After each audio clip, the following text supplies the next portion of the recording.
everybody. I'm Cassidy, one of your Indianapolis Colts cheerleaders, and you're watching the Believe in Colts podcast. Welcome back to Believe in Colts. I'm Lawrence Owen. With me, as usual, are my guys Jerraud Powers and Rodney McLeod. And this will be a little bit different of an episode for Believe in Colts because this is the bye week for the Indianapolis Colts, the Week 14 bye week. So we're going to go through a little bit about obviously what you do, what players do, things of that nature during bye weeks. And then we're going to do a prediction for the games of the Week 14 slate. So Jerraud, how have you been this week? I haven't even asked you that. How's everything been going for you so far? Same old routine. I'm still a routine type guy, so everything's been going well, controlling what I can control and trying to stay in the positive vibrations and all those things and, just living life one day at a time. How about you guys? Rodney? I'm good. Despite what happened Sunday, it's a new day, and so man, I'm all smiles, man. And as you see, in a new environment back in Philly, in my home, wife and I decided to just come back here for the week. It was interesting. Yeah, for me, I normally don't travel anywhere during the bye week. I like to just sit still and rest and restore my mind and kind of dedicate my time elsewhere. But it just was fitting to get back into the house. Haven't been here in some time, and also got some charitable efforts that we have going on. So this was perfect timing for it, man. But all is well. How you doing, Lawrence? Basketball is back, and BetOnline remains your number one source for all your sports betting needs this season. You'll always find the latest odds, team matchup info, player news, and game trends on BetOnline. And as your continued source for all your sports wagering information, BetOnline features live betting, free contests, and giveaways all season long. Always the fastest and easiest way to bet on all your favorite sports and events, whether that's NFL, NBA, NHL, MMA, tennis, boxing, even golf. Head to betonline.ag to join. Receive your 50% welcome bonus with your first deposit. Make sure to use the promo code BELIEVE, that's BLEAV, to receive your rewards. Bet online, where the game starts. Well, I'm doing, have to live, dealing with life and its situations. Obviously, my watching the game this past Sunday night, that was a roller coaster. But and then last night got to watch another game, and then today I was really excited about, and still am excited about, talking football with you guys. Every Tuesday I'm excited about coming on here and talking football with you guys. But really, my biggest question, since this is the bye week, and as you said, Rodney, you're in Philly right now. What's going on with you this week? Or is this a decompression time? Is this a film study time? Is this a time where you're just reaching out to help the community? Yeah, for me, normally this is a time to kind of step away from ball, especially at this late, what I'm saying, in the season. Normally the best bye weeks happen around that week 8, week 9, but we had a little later bye than the rest. And so for me, it's just really just taking a second, remove myself, man, and focus my attention elsewhere. One, of course, my wife, spending some quality time with her. Then, dedicating my time to our foundation. We have a few events that we're doing and putting on here in Philly. So very excited about that, to be able to help out some family. And then, you can't forget about yourself. And so some self-care and decompress and do some of the things that I want to do, just because my time is usually so devoted to my profession and ensuring that I'm at my best every Sunday and there for my team. And so this week allows me to kind of get away and put some attention on other areas of my life outside of football. All right, Jerraud, when you were playing, what did you use your bye week for? Similar. Normally we would have some foundation events that we would try to attend or try to do. And then I'm a homebody, so I'm similar to Rodney. I don't like to move, especially when I got, things, that I'm doing in the current moment as far as my job. Normally in the off season is when I want to travel and do all those type of things. So for me, and Rodney can attest to it. When you're playing a professional sport, everything that you do during that time is dedicated to your job. I'm talking from the things you eat to what time you go to sleep, when you can hang, when you can't. Like everything is like, no, I got to go to work. So whenever we used to have a bye week, I used to, do some self-care things like Rodney attests to, and then I used to let my wife, have her week to kind of tell me whatever it is she wants me to do or where she needs me to be, or, give her time to kind of have some self care as well. I mean, we have kids, and people don't understand the sacrifices the wives make. When you're in this profession, I mean, they're with the kids 24/7, and they're trying to make sure that everything is right for the husband and right for the job and all that. So whenever we used to have a break, it was my time to kind of return the favor, spend some quality times with the kids, spend some quality time with the wife, and just do whatever she tells me to do, become a yes man for a week, and and just try to get my mind back, focused and ready to finish the year off however we needed to finish the year off.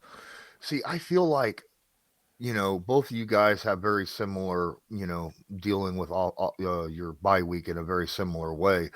But I feel like there's some guys out there that like devote like 100% of their time to football. I feel like Peyton Manning is one of those guys that probably during the bye week was like still sitting there watching film and prepping. Do you know anything about that, Jerraud? I mean, during the bye week, some teams, some coaches will just give you the week off. I mean, when you think about, Rodney and their situation, they're playing an extra week. It's 17 games now, and they didn't get their bye week until now, so Yeah. they need more days than normal. But let's say the bye week was, week 7, week 6, you would have practiced, for at least, 2 or 3 days.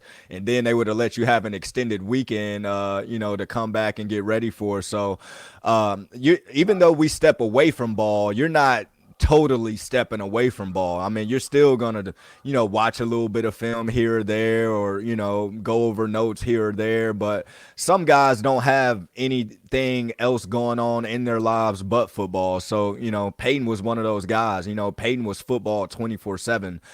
So people kind of expected him, to be, locked in with film, study, and all that type of stuff. But even Peyton takes time out for himself and for his wife and for his kids as well. So everybody got their own way of how they handle their time off. But, at the end of the day, you got to do what you think's best for you and your situation. Yeah. Yeah, Yeah. I think that's the biggest thing is what works for you. And as Jerraud said, man, I've learned uh, that there's no way I could see myself going on a vacation during the bye week because for me, when I go on my vacation, like there's no point of return, right? Like I'm not. I Oh, don't want no to question. tease. I don't want to tease myself knowing, man, I'm counting down the days. I got to go back on Sunday. I'd rather just say that for the off season. Yep. You know what I'm saying? I've done all of my work. The season is completely over, and we have as much time as we please and want to have. But I do know several guys that are like, man, I'm out to the nearest island, right? But Mm. that works for them, right? That's how they make sure that their mental and state of mind is strong enough to come back for however many weeks remain in that season to make sure they're there for that team and they stay committed and true to what I'm saying the cause at hand. So I've seen it all, and I feel like for me this is just what works. And as Jerraud said, my wife, she's accustomed to what we do, even though she'll try to throw it in. What about a quick trip here? And I'm like, man, you already know, like how we get down. But you do have to make sure that you get them their time because they do sacrifice and put in a lot that people do not see, man. It helps guys like Jerraud and I out a lot because of what they do behind the scenes. So much respect to all my ladies out there, holding it down. No doubt. Absolutely. So big news just came out. ESPN just released the first interview. Andrew Luck finally sat down with somebody and discussed the whole situation of his retirement and everything since then. What he's been doing since then, why he's not returned, why he doesn't plan on returning. He's at peace with himself. Jerraud, yeah, I guess you might have had a chance to kind of overlook a little bit about that. Any thoughts about what you read there? No, man. I mean, it was exactly what I kind of expected his reasons to be. I mean, everybody knew what type of player Andrew was heading to be and who he already had became. I mean, he was a great player in this league, top 3, top 5 type quarterback in this league, and everybody know his trajectory. He was, on his way to a Hall of Fame type career. But being his teammate as his rookie year, I mean, you knew immediately from the first conversation you had with Andrew that he's just a special human being, and you knew that football really wasn't the thing that was going to define him on who he was as a human being. I mean, when you talk to him and you hear some of the conversations and the things that he was interested in, and just the knowledge that he had as a rookie, I was just like, man, this dude is gonna be the dang president, or he's gonna be running this organization at one point, just because he was so just beyond his years. So just to kind of go over that article and see that he's truly happy and he's found peace, and he's becoming the person that he's always dreamed of becoming, and he's not necessarily letting football be what people view him as. I'm happy for him because he seems like very happy. I mean, at one point in the article he talked about working for like a ski company. I'm just gonna, he loves skiing. That's his thing. Like, he loves skiing, and he was just gonna start, retire from football and just work for a ski company and just vanish and disappear. So to see him kind of show and tell people some of the things that he's interested in and some of the things that he likes to do that has nothing to do with football, just lets you know, man. I mean, you can't get mad at a guy. So I hope if it for the Colt fans, they can find some peace, because if you're upset at somebody with finding peace within themselves and finding true happiness from within themselves, I mean, you got a problem yourself. It don't matter if he was the starting quarterback for your team and won 8 Super Bowls and just quit the day after. If he quit because he was truly trying to find happiness, man, you got to be happy for him. I mean, I've seen him over the years just pop up at little league games and speak to the kids, and he's around Indy, so if you look up you might see him. It's just that he blends in so well with normal people now that you might not know that he's even in the area. So just to know that he's truly happy and he found whatever he was looking for within himself, I mean, I'm happy for him. He's a special human being. I believe that as well. I think that he was talking about things that brought him joy. He loves bicycling. You talked about skiing. He's out fishing now with his kids. Yep. He just whether he's with himself or with friends, he likes going out and fishing and things of that nature. And I did read a part in there that kind of hit me in a way, where he was talking about the pressure of the fans and the organization expecting him to bring a Super Bowl, and he himself felt like he wasn't going to be able to do it, and to retire in that situation was more freeing for him in that aspect. And I get that, because if you've already at a point in your life where you're not happy and that your life is not going in the trajectory that you want, and you want to go that way, you got to just get rid of the stress and the pressures as well. So I'm happy for him. I hope that he has a long and wonderful life with him and his family. And, as you said, if you're still upset over him retiring, the way he retired, I don't put that on him. Like I said, that's on Shefty. It's straight up. That's not Luck's fault right there. Any thoughts you got on Andrew Luck there, Rodney? Nah, man, I had the pleasure of going against Luck several times, and always respected and admired his game and style of play, and know what type of leader he was. A guy that put it all on the line, man, for his team and for this organization here. And so I have nothing but respect for someone like that. I heard nothing but great stories about Luck, and still well respected obviously from Jerraud, but trainers within the facility and people who come in contact with him, on the team, man. And just wish him nothing but the best. All you want to see, like Jerraud said, is for him to be happy. And I think we all must accept that and respect, his decision. It's great to hear, from him now and kind of give people an insight in what he was going through, because often I feel like a lot of fans and people outside of the sport don't really know what us players endure on a daily basis. You know what I'm saying? And to go through the amount of injuries that he suffered, to bounce back multiple times is not easy to do. And for many, they would, what I'm saying, pick up and leave, man, and quit. And just the stressors that exist, within the sport. So you always have to keep your mental tight. And, he was at a point where he was no longer happy. And the game and the sport was no longer fulfilling for him, right? And brought on that same feelings that he had when he first started. And I'm a true believer in that. I've always told myself as well, like when that feeling goes, for me, it's time to walk away because the game itself is too brutal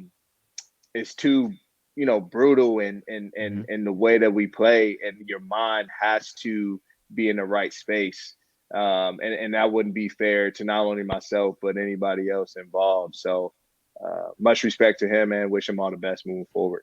Yeah, and another part of that story that I read is he talked about how his therapist helped him, realize that, and that's a big thing, man. The mental side of things, people don't understand the pressures that these guys face week in, week out to perform, and it's literally a pressure to perform, and people don't understand that that'll take a toll on your body. You're talking about a livelihood. This is how these guys feed their family. This is how we feed our family.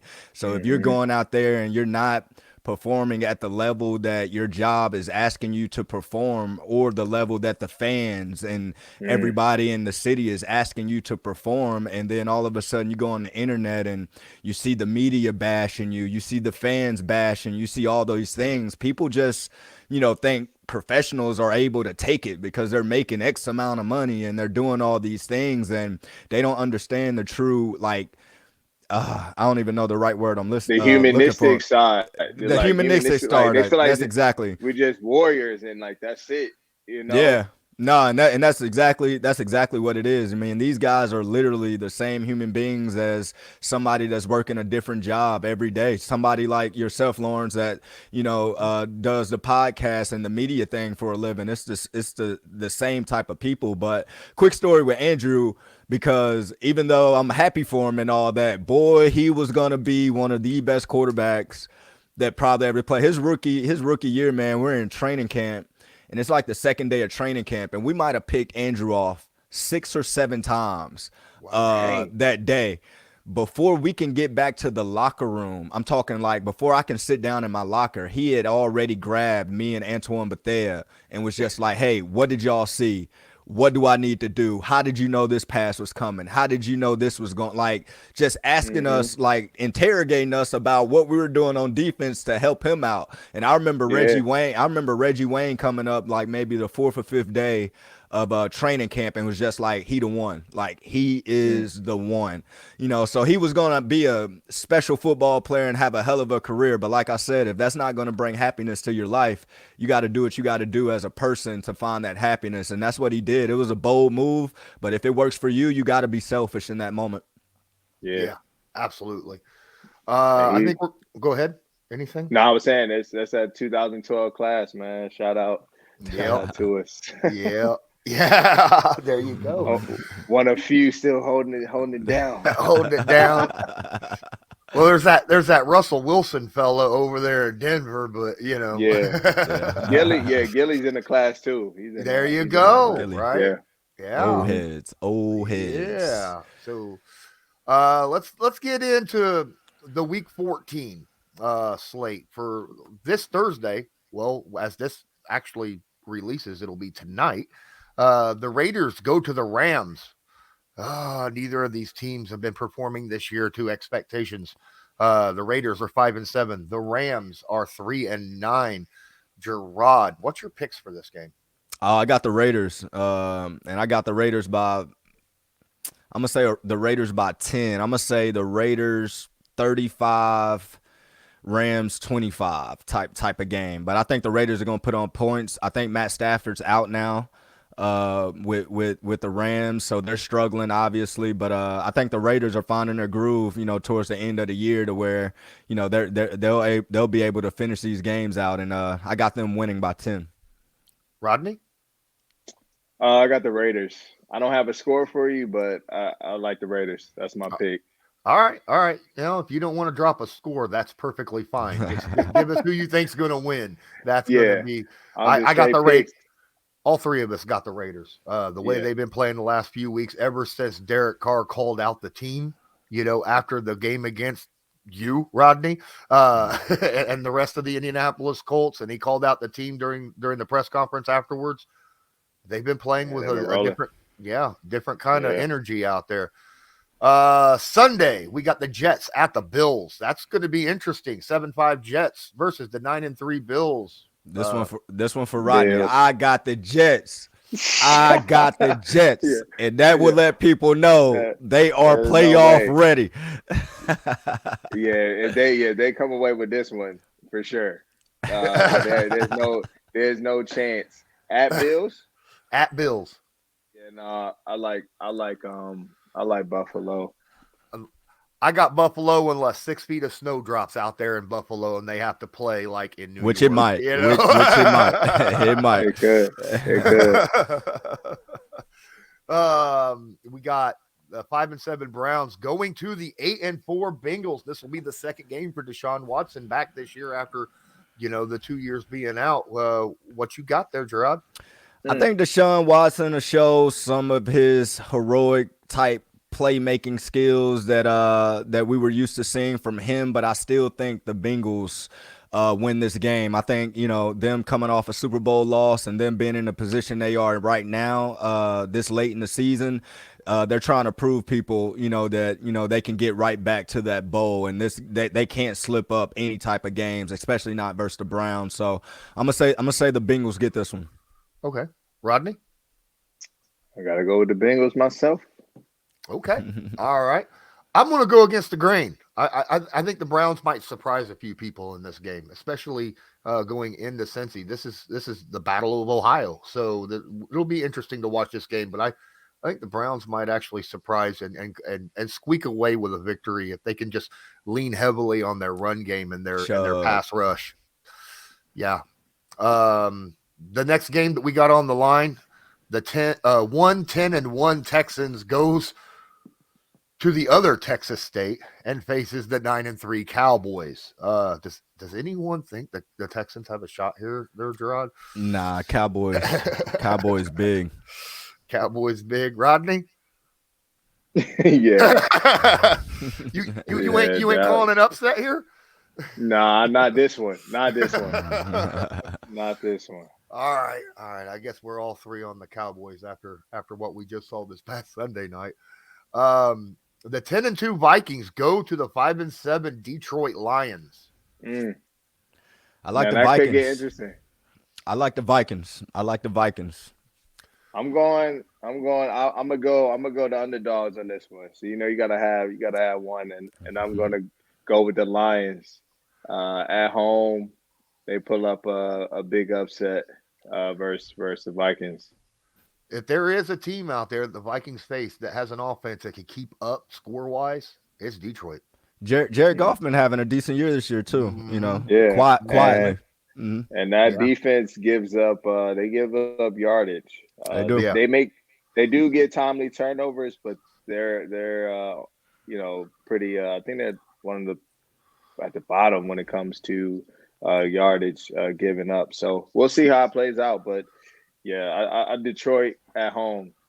This could be one of those weird 80-point games, in all honesty, the way I see it.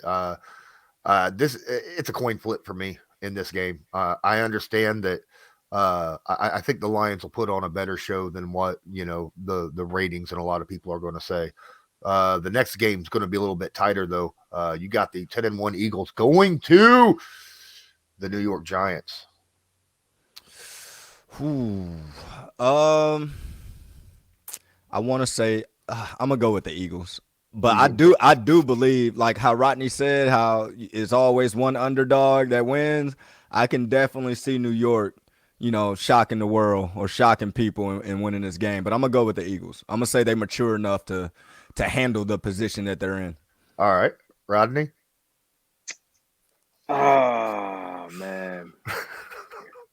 I'm gonna go against the grain. I'm gonna go against the old squad. And I'm gonna say the Giants find a way to get this done, man. Saquon put it in the hands of 2-6, play good defense, and lean on that home crowd. Oh, that's a shock. I did not expect that. I'll tell you. I thought this was a slam dunk for the Eagles on your side, but wow. Again, this is another coin flip for me, especially since it's being at the Giants. I think this is going to be a really good game. I think it can go either way. I'm going to go ahead and lean Eagles, but yeah, I could see this game being a very close one as well. It gets tricky, man. Mhm. I just in the past, just playing the division opponent, especially as Giants, like the Eagles, even the year of the Super Bowl, like it was just something about them. Like I don't know, they just find a way to hang in there. And the way they're playing this year, I don't know. I just got a feeling it might be surprising NYC. A lot of divisional games this week. We got Baltimore 8-4 heading to Pittsburgh, who is 5-7. I don't think Lamar is going to play this week, and I know Pittsburgh offense is not, performing at the level that you would expect, but I do think Pittsburgh defense and, with the whole Pittsburgh Raven rivalry, they play this game a little different. So I'm gonna go with I don't want to say it, but I'm gonna go with Pitt. Wow. All right, Rodney. Yeah, Lamar Jackson factor is real, and Pittsburgh, we started it. They're a 2-game winning streak, so I think I'm gonna have to choose terrible towel on this one. Ooh, wow. That's something else. No one Mike has any faith Tomlin. in Tyler Huntley. No, he's good. Yeah, I like Yeah. him. I mean, I think he's good, but when the heart of your team is out, I mean that's a huge factor.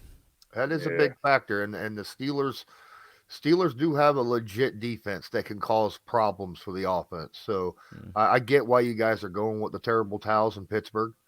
I think Baltimore finds a way, even without Lamar. I think they're going to lean heavily on that running game, obviously.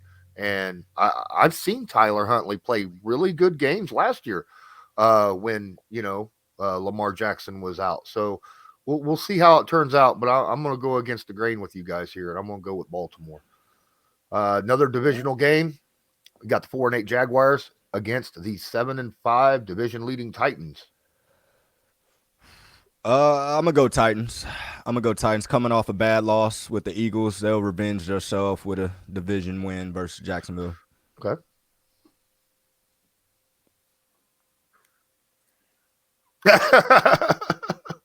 I think I'm gonna go with Jacksonville. Okay. All right. Is that more of a? It's in Tennessee? It is in Tennessee. Man. Ooh, yeah. I'm gonna go with Tennessee since it's in Tennessee. I mean, we That all. might have it. It might have some effects there. If it was in Jacksonville, I think I might say Jacksonville will pull it off. Yeah, I think. I mean, as Colts, fans and the schedule and players and stuff, you're hoping that Tennessee loses this game. That way you could gain a game on them and maybe possibly somehow miraculously make a massive comeback at the end of the year and get to the division. But I got Tennessee winning this one. Mm-hmm. Another divisional. I mean, a lot of divisional games. Like I said, 9-3 Chiefs heading to the 3-9 Broncos. I got the Chiefs. All day. Chiefs. You ain't gonna ride? Nah. Russ can leave me out of the call on that one. Yeah, I got the Chiefs as well. 4-8 Panthers versus 7-5 Seahawks. Seahawks playing some good football. I'll go with the Seahawks. Okay. Geno. Yeah, I like Seattle. I think we're all in agreement on that one then. Interesting game coming up. 6-6. Buccaneers heading to San Fran.